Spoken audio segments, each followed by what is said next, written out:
నేను మీ Ammu. Welcome back to Ammu kitchen and blogs. Friends ఎలా ఉన్నారు? నేనైతే చాలా బాగున్నాను ఫ్రెండ్స్. ఈరోజు వచ్చి మంచి రెమెడీ అనేది మీకోసం తీసుకొచ్చాను. ఈరోజు రెమెడీ వచ్చండి క్యారెట్ స్క్రబ్బింగ్ పౌడర్ లేదా బాతింగ్ పౌడర్ అని కూడా అంటారండి. దీన్ని కనుక స్నానం చేసే ముందు నలుగు పిండి టైప్లో దీన్ని యూజ్ చేస్తే మంచి రిజల్ట్ ఉంటుందండి. మన స్కిన్ టోన్ అనేది 2-3 షేడ్స్ ఇంప్రూవ్మెంట్ అనేది కనిపిస్తుందండి. అలానే మన స్కిన్ మంచి గ్లోనెస్ వస్తుంది. సో ఇది ఎలా ప్రిపేర్ చేసుకోవాలనేది మనం ఇప్పుడు చూసేద్దాం ఫ్రెండ్స్. నేను ఇక్కడ అనేది ఫేస్ ప్యాక్ వేసుకుంటున్నాను.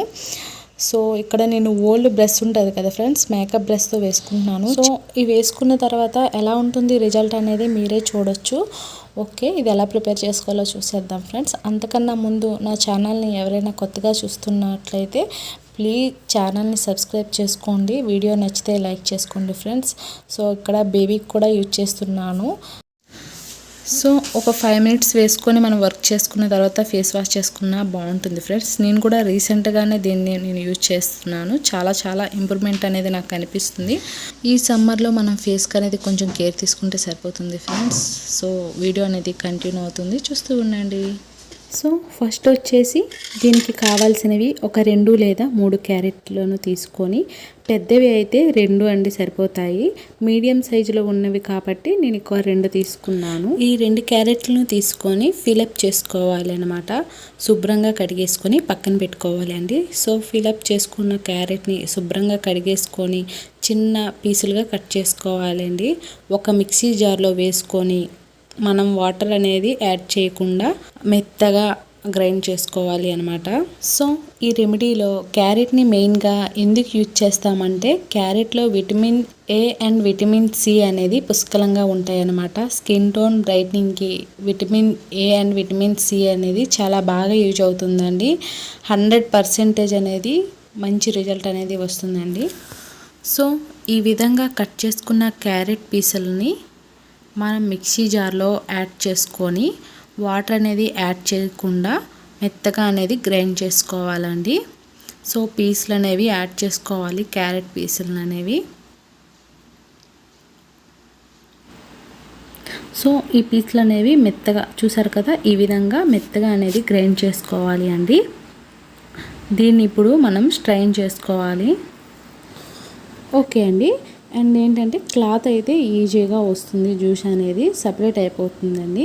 సో మీకు కూడా క్లాత్ యూజ్ చేస్తే బెటర్. సో ఈ విధంగా క్లాత్లోకి తీసుకొని జ్యూస్ అనేది సపరేట్ చేసుకోవాలండి. సో రెమెడీస్లోనే కాదు కానివ్వండి, మనం ఇలా క్యారెట్ జ్యూస్ని కానీ బీట్రూట్ జ్యూస్ని కానీ ఇంటర్నల్గా తీసుకుంటే మన స్కిన్ టోన్ అనేది బాగా ఎక్కువగా గ్లోనెస్ అనేది వస్తుందండి. సో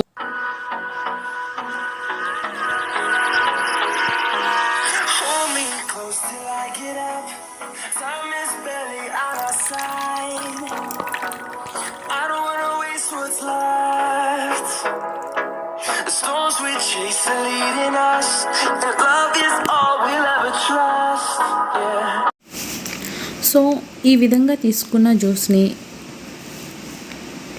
స్టవ్ పైన ఒక బ్యాండీ పెట్టుకొని ఈ జ్యూస్ని ఆ బ్యాండీలోకి యాడ్ చేసుకోవాలండి. మనం బాగా మరిగించుకోవాలి. క్యారెట్లో ఉండే ఈ కలర్ అనేది సపరేట్ అయిపోయిందండి. సో మనకి ఈ కలర్ కావాలి, ఇది గోల్డెన్ గ్లో కలర్ వస్తుందండి. సో ఈ కలర్ అన్నమాట బాగా మరిగించి పూర్తిగా చల్లారైన తర్వాతే మనం ఇందులో రైస్ ఫ్లోర్ అనేది యాడ్ చేసుకోవాలన్నమాట. సో ఇక్కడ బాగా మరిగించుకోవాలండి. సో నేను ఈ రైస్ ఫ్లోర్ అనేది ఇంట్లోనే ప్రిపేర్ చేసుకున్నానండి. బియ్యం నానబెట్టుకొని ఆరబెట్టుకొని మనం చేస్తారు కదా, గ్రైండ్ చేసుకుంటారు. సో నేను అలానే ఇంటి దగ్గర చేసుకున్నాను. సో ఇది పూర్తిగా చల్లారిన తర్వాత నేను ఇక్కడ బియ్యం పిండిని అనేది యాడ్ చేసుకుంటున్నానండి. సో ఇప్పుడు వచ్చి నేను బియ్యం పిండి 4 టేబుల్ స్పూన్ ఆఫ్ బియ్యం పిండి అనేది తీసుకున్నాను ఫ్రెండ్స్. సో నేను దీన్ని బాగా మిక్స్ చేసుకోవాలన్నమాట. ఉండలు ఏం లేకుండా బాగా అంతా మిక్స్ అయినట్టు కూడా క్యారెట్ జ్యూస్ కూడా రైస్ ఫ్లోర్కి పెట్టినట్టు మిక్స్ చేసుకోవాలన్నమాట. సో ఇప్పుడు దీనిలో నేను 1 టేబుల్ స్పూన్ ఆఫ్ అనేది పసుపు యాడ్ చేసుకుంటున్నాను. ఇది కస్తూరి పసుపు అండి. మనం వంటింట్లో వాడిన పసుపు కూడా యాడ్ చేసుకోవచ్చు. సో యాడ్ చేసుకొని మనం దీన్ని బాగా కలుపుకోవాలండి. నేను కస్తూరి పసుపు అనేది పతాంజలి కస్తూరి పసుపు అనేది బాగుంటుంది ఫ్రెండ్స్. సో బాగా మిక్స్ చేసుకోవాలి, ఉండలు కూడా ఏం లేకుండా. చూసారా ఇలా ఉండాలన్నమాట, పొడి పొడిగా పౌడర్లా ఉంటుంది ఫ్రెండ్స్. దీన్ని మనం ఎలా యూజ్ చేసుకోవాలి అంటే, సో ఇక్కడ నేనైతే bathing powder, carrot bathing powder అనేది తీసుకున్నాను ఫ్రెండ్స్. దీనిలో మనం మిల్క్ యాడ్ చేసుకుంటున్నాను. మిల్క్ యాడ్ చేసుకొని మనం ఫేస్కి అనేది అప్లై చేసుకుంటే సరిపోతుంది ఫ్రెండ్స్. దీన్ని మనం స్టోరేజ్ కూడా చేసుకోవచ్చు అనమాట. ఇప్పుడు పొడి ఉంది కదా, పౌడర్ ఉంది కదా, దాన్ని మనం స్టోరేజ్ చేసుకోవచ్చు, ఎప్పుడు కావాలంటే అప్పుడు యూజ్ చేసుకోవచ్చు ఫ్రెండ్స్. సో నా వీడియో మీకు నచ్చింది అనుకుంటున్నాను. నచ్చితే లైక్ చేయండి, షేర్ చేయండి, అలానే సబ్స్క్రైబ్ చేసుకోండి friends. Okay friends, bye bye.